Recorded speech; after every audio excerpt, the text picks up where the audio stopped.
Hello दोस्तों, स्वागत है आपका मेरे YouTube channel let's study with Poonam में, जिसमें हम जीके जीएस से रिलेटेड टॉपिक के बारे में चर्चा करते हैं।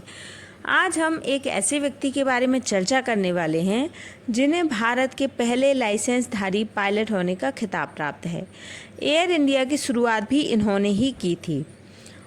कई सारे उद्योग जो भारत में इन्होंने स्थापित किए, उनमें सबसे प्रमुख है एविएशन इंडस्ट्री। तो आज हम बात करने वाले हैं JRD टाटा के बारे में। जहांगीर रतनजी दादाभाई टाटा एक बहुत ही लगनशील और मशहूर उद्योगपति थे, जिन्होंने अपनी मेहनत और समर्पण से टाटा समूह को नई ऊंचाइयों पर पहुंचाया। भारत में कई उद्योग शुरू करने का श्रेय उन्हीं को जाता है, जिनमें उड्डयन एविएशन इंडस्ट्री बहुत प्रसिद्ध है। भारत के पहले लाइसेंसधारी JRD टाटा एयर इंडिया की शुरुआत इन्होंने ही की थी। विमानों और उड्डयन से इनका विशेष लगाव रहा है। जहांगीर रतनजी दादाभाई टाटा भारतीय उद्योग के ही नहीं बल्कि आधुनिक भारतीय इतिहास में भी एक सम्माननीय नाम है। JRD टाटा अपने आदर्श के लिए पहचाने जाने वाले टाटा समूह के लंबे समय तक चेयरमैन रहे। समूह को अपने अथक प्रयासों से नई ऊंचाइयों तक उन्होंने पहुंचाया। वे प्रसिद्ध उद्योगपति रतनजी दादाभाई टाटा के पुत्र थे। उन्हें भारत में कई उद्योगों की शुरुआत करने के लिए जाना जाता है, जिन्हें भारत रत्न भी प्राप्त हुआ था। 29 नवंबर को भारतीय विमान के जनक कहे जाने वाले JRD टाटा की पुण्यतिथि है। इनका जन्म 29 जनवरी 1904 में पेरिस में हुआ था। वे अपने पिता रतनजी दादाभाई टाटा और मां सुजैन ब्रियरे की दूसरी संतान थे। उनके पिता रतनजी टाटा मशहूर उद्योगपति जमशेदजी टाटा के चचेरे भाई थे। उनका अधिकांश बचपन फ्रांस में ही बीता। बाद में मुंबई आकर उन्होंने अपनी पढ़ाई की शुरुआत की।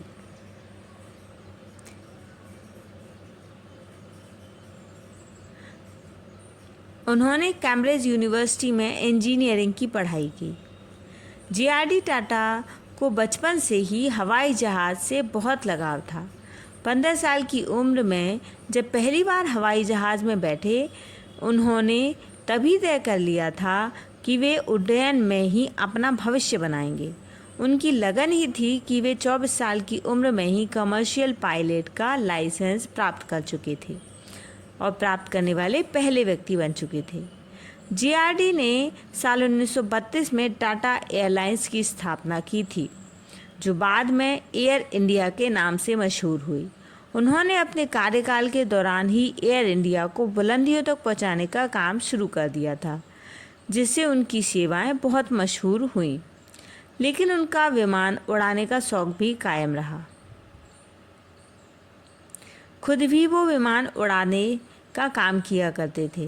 1930 में JRD ने आगा खान प्रतियोगिता में भाग लेने के लिए भारत से इंग्लैंड तक अकेले सफ़र किया था।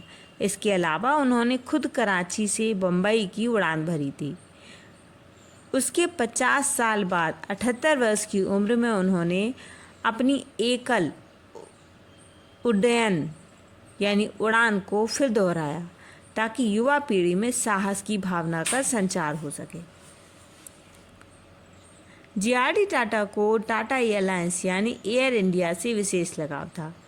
वे खुद कई बार सफ़र के दौरान औचक निरीक्षण कर टॉयलेट पेपर की जांच भी कर लिया करते थे। एक बार उनके साथ भारतीय रिजर्व बैंक के गवर्नर LK झा सफ़र कर रहे थे। तब उन्होंने पाया कि टॉयलेट में पेपर ठीक से नहीं लगा है, तो खुद पेपर ठीक करने लगे। JRD को अपने परिवार का व्यवसाय संभालने के लिए 1924 को ही मुंबई में बुलाया गया था, जहां उन्होंने बॉम्बे हाउस में टाटा स्टील के प्रभारी निदेशक जॉन पीटरसन अधीन कार्य कर रहे थे। इनके 2 साल के बाद ही वे टाटा सन्स के निर्देशक बने। 1991 तक चेयरमैन बने रहे। उन्होंने टाटा समूह को 14 कंपनियों से 90 कंपनियों का मालिक बना दिया। जीआरडी को 1955 में भारत सरकार ने उनके योगदान के लिए पद्म विभूषण से सम्मानित किया। 1992 में उन्हें भारत का सर्वोच्च सम्मान भारत रत्न प्राप्त हुआ। उनकी 29 नवंबर 1993 को स्विट्जरलैंड में गुर्दे में संक्रमण के कारण 89 वर्ष की आयु में मृत्यु हो गई थी। 1925 में एक अनपेड इंटर्न के रूप में टाटा एंड सन्स में जे.आर.डी. टाटा ने कार्य प्रारंभ किया था। मेहनत और दूरदृष्टि से वे 1938 में भारत के पहले सबसे बड़े औद्योगिक समूह टाटा एंड सन्स के अध्यक्ष बने। उन्होंने 14 उद्योगों के साथ समूह के नेतृत्व की शुरुआत की थी। कई दशकों तक स्टील, इंजीनियरिंग, ऊर्जा, रसायन, आतिथ्य के क्षेत्र में टाटा समूह की कंपनियों का निर्देशन करते रहे। इसमें से बहुत सारे कार्यक्रमों को भारत सरकार ने बाद में कानून के तौर पर लागू किया। वे 50 वर्ष से अधिक समय तक सर दोराबजी टाटा ट्रस्ट के ट्रस्टी रहे। राष्ट्रीय महत्व के कई संस्थानों की स्थापना की।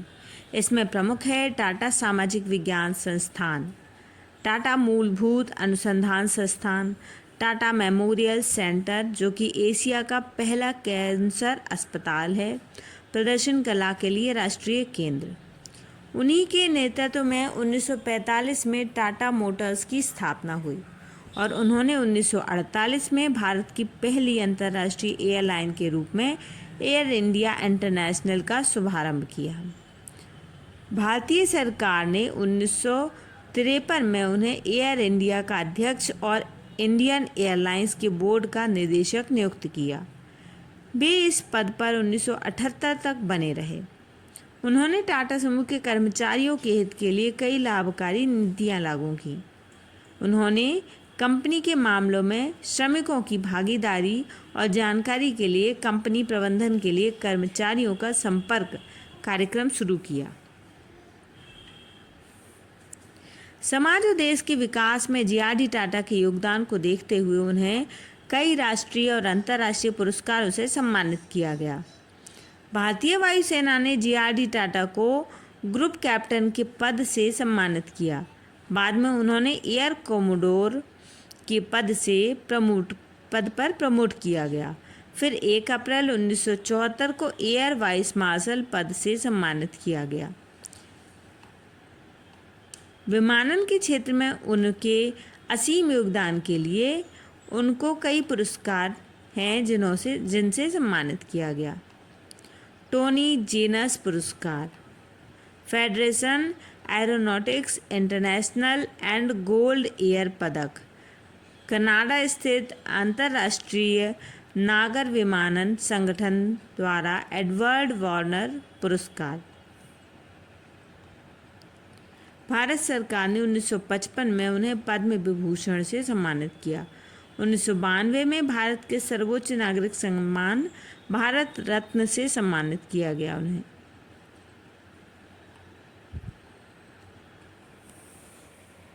अपनी मां की मृत्यु के बाद रतनजी दादा भाई टाटा ने अपने परिवार को भारत में स्थानांतरित करने का निर्णय लिया।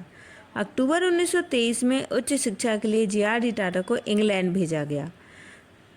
उन्होंने एक व्याकरण स्कूल में नामांकन किया। कैम्ब्रिज में इंजीनियरिंग का अध्ययन करने में रुचि थी। जैसे ही ग्रामर कोर्स समाप्त हुआ, वह कैम्ब्रिज में प्रवेश करने की उम्मीद कर बैठे। फ्रांसीसी सेना में 12 महीने की नौकरी की तैयारी के बाद वह आगे की शिक्षा के लिए कैम्ब्रिज जाना चाहते थे, लेकिन उनके पिता ने उन्हें भारत वापस आने का फैसला किया और टाटा कंपनी में शामिल हो गए। 1929 में जे.आर.डी. ने अपनी फ्रांसीसी नागरिकता छोड़ दी और एक भारतीय नागरिक बन गए।